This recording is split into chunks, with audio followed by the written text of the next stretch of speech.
आज हम बात करेंगे एक ऐसे देश की जो एक वक्त अपनी स्वतंत्रता के लिए भी लड़ाई नहीं लड़ पा रहा था। आज जब दुनिया उस देश को देखती है तो उसे विश्व के सबसे अमीर देशों की लिस्ट में शामिल करती है। इस वीडियो में हम जानेंगे कि आखिर कैसे एक छोटा सा देश हमारे देश से 18 वर्ष बाद आज़ादी मिलने के बाद भी विकास के मामले में हमसे 18 गुना ज़्यादा तरक्की कर ली है। आखिर उस देश में वह शख्स कौन था जिसने इस डूबते हुए देश को शिखर तक पहुंचाया और इस लायक बनाया कि यह देश अपने पैरों पर चल सके। और आज इस देश ने उस शख्स को सराखों पर रखते हुए न सिर्फ खुद को चलने के काबिल बनाया है, बल्कि अब वह देश इतनी तेजी से दौड़ भी रहा है कि अब इसकी रफ्तार का मुकाबला करना अन्य देशों के लिए काफ़ी मुश्किल है। जी हाँ दोस्तों, हम बात कर रहे हैं सिंगापुर की। जब सिंगापुर आज़ाद हुआ था तब इसके पास शायद ही कोई ऐसी चीज़ थी जिससे यह अपनी गरीबी के कुचक्र से बाहर आ सके। सिंगापुर के पास न तो खेती योग्य ज़मीन थी और न ही खनिज संपदा। यहाँ की ज़्यादातर जनसंख्या भी झुग्गी बस्तियों में रहा करती थी। इस देश की शोहरत और तरक्की की बात करें तो सिंगापुर वह मुल्क है जहाँ लोगों की औसत आय के मामले में यह विश्व के तीसरे नंबर पर है। एक रिसर्च के मुताबिक मोबिलिटी, सेहत, सुरक्षा और उत्पादकता के मामले में सिंगापुर दुनिया में प्रथम स्थान प्राप्त किए हुए है। द इकोनॉमिक मैगजीन की रैंकिंग में सिंगापुर पिछले 5 वर्षों में दुनिया का सबसे महंगा शहर भी रहा है। सिंगापुर की कहानी हमेशा से ऐसी नहीं थी। एक वक्त ऐसा था जब भारत और कई देशों की तरह सिंगापुर भी अंग्रेजों का गुलाम था। यह बात दूसरे विश्व युद्ध की है, जब सिंगापुर को जिब्राल्टर ऑफ द ईस्ट कहा जाता था, क्योंकि सिंगापुर में ब्रिटिश सेना की भारी तैनाती हुआ करती थी। जब वर्ष 1942 में जापान ने ब्रिटेन को शर्मनाक हार दी, तब ब्रिटेन के प्रधानमंत्री विंस्टन चर्चिल ने इसे ब्रिटेन के इतिहास का सबसे बड़ा नुकसान और सबसे बड़ा आत्मसमर्पण बताया था। हालांकि जापान बहुत दिनों तक सिंगापुर पर अपना कब्जा नहीं जमा सका। 1944-45 में अमेरिकी सेना ने जापानी कब्जे वाले सिंगापुर पर हमला कर दिया। सिंगापुर पर जोरदार बमबारी की गई, जिससे इसके व्यापारिक बंदरगाह पूरी तरह ध्वस्त हो गए। लेकिन इसके बाद सिंगापुर की कहानी ने एक नया मोड़ लिया। जापान के कब्जे वाले दिनों में सिंगापुर की आबादी को कई तरह की प्रताड़नाओं का सामना करना पड़ा था। ऐसी कई सारी पीड़ाओं को सहते हुए एक शख्स इसी देश में जन्म लेता है, जो आगे चलकर सिंगापुर का हीरो बन जाता है। 16 सितंबर 1923 को जन्म लेने वाले ली कुआन ई एक चीनी अप्रवासी परिवार के तीसरी पीढ़ी के संतान थे। सिंगापुर में अंग्रेजी मीडियम स्कूल में पढ़ने वाले ली कुआन ई का अंदाज अंग्रेजी जैसा ही था, तभी बचपन में उन्हें हैरी ली कहकर पुकारा जाता था। ली ने वर्ष 1954 में पीपुल्स एक्शन पार्टी की स्थापना की। इसके बाद ली इस पार्टी के महासचिव बने और अगले 40 वर्षों तक ली इस पार्टी के महासचिव बने रहे।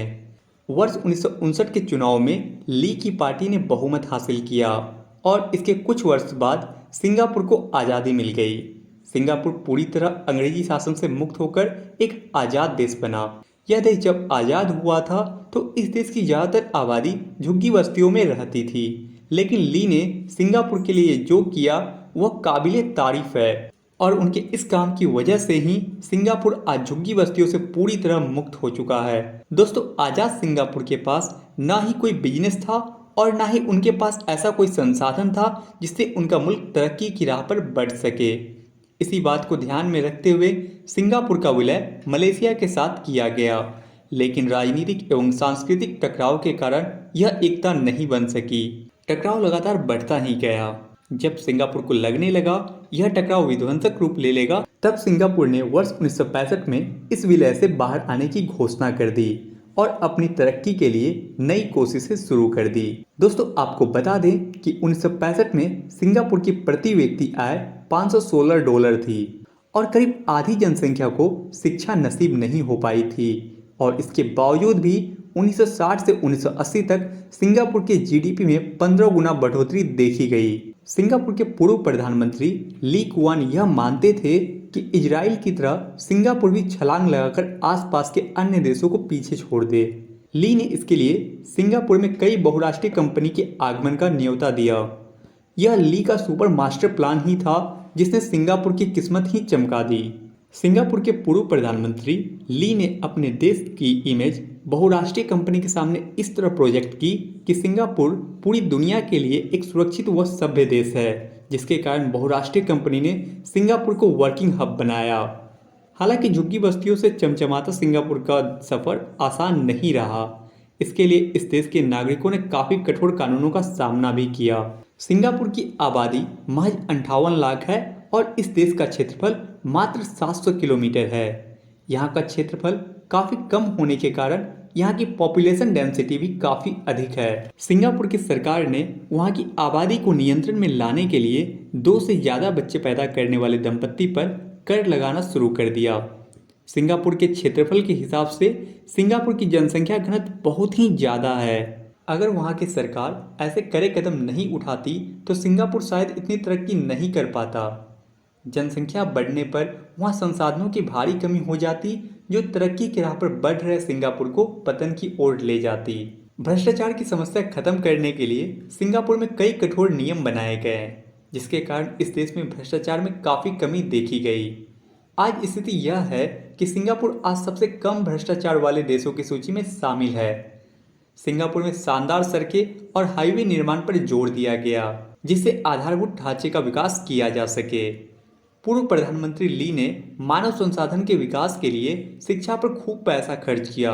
इसी का परिणाम रहा कि जहां सिंगापुर की आधी से ज़्यादा जनसंख्या शिक्षित नहीं थी, वहां की लगभग पूरी जनसंख्या अब शिक्षित है। सिंगापुर को दुनिया का आर्थिक अड्डा माना जाता है, क्योंकि सिंगापुर के बैंक वैश्विक स्तर की सेवाएं देने में सक्षम है। साल 2017 की ग्लोबल फाइनेंस सेंटर इंडेक्स में सिंगापुर को लंदन तथा न्यूयॉर्क के बाद तीसरे सबसे प्रतिस्पर्धी आर्थिक केंद्र का दर्जा दिया गया। सिंगापुर की सरकार के मुताबिक साल 2017 में 1,74,00,000 विदेशी पर्यटक ने सिंगापुर का भ्रमण किया, जो कि सिंगापुर की जनसंख्या का 3 गुना है। आप इस बात से अंदाजा लगा सकते हैं कि यह देश कितना लोकप्रिय है। सिंगापुर को गरीब से अमीर कंट्री बनाने में जिन महत्वपूर्ण बातों को ध्यान में रखा गया था, वह बातें कारगर सिद्ध हुई। आज सिंगापुर अपनी शिक्षा, अपनी खूबसूरती और अपनी सुविधाओं के कारण जाना जाता है। सिंगापुर इस बात को बखूबी समझाता है कि आप जो भी सोचे, जब तक इस बात को पूरा न कर ले तब तक चैन से न बैठे। सिंगापुर की सफलता की जब बात की जाती है तब ली कुआन को याद जरूर किया जाता है।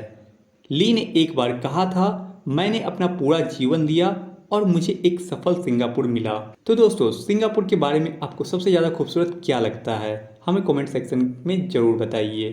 तब तक के लिए धन्यवाद। अगली वीडियो में फिर से मिलते हैं। Thanks for watching. जय हिंद।